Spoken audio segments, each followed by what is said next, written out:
Rritja e çmimit të naftës ka ndikuar menjëherë në bujqësi, duke qenë se kjo rritje përkoi me periudhën më delikate të sektorit, pasi është sezoni i mbjelljeve. Fermerët thonë se kanë të pamundur të vijojnë punën me këto çmime që ka aktualisht nafta.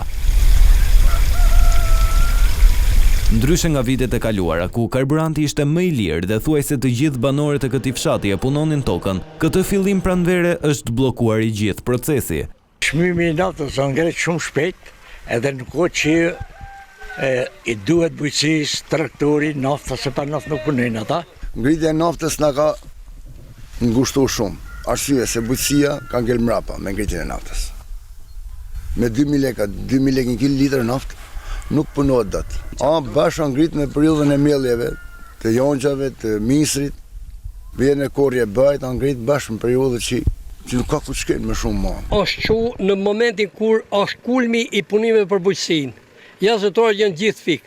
Toka nuk punojnë se do lek. Lek me ble naftë populli nuk ka, kështu që çfarë do bëjmë? Plerat janë çu, nafta është sipas naftës çojnë gjitha çmimet. Fermerët kërkojnë që shteti të ndërhyjë dhe të gjejë një zgjidhje për të gjithë ata që e duan naftën për punimin e tokës. Mirë shtetit ndikojnë. Futet shteti, edhe ta ulin çmimin e naftës për këtë periudhë sa është keq. Duhet të ketë një tavon, duhet ndërhyjë qeveria. Ai është rregullatori kryesor i çmimeve.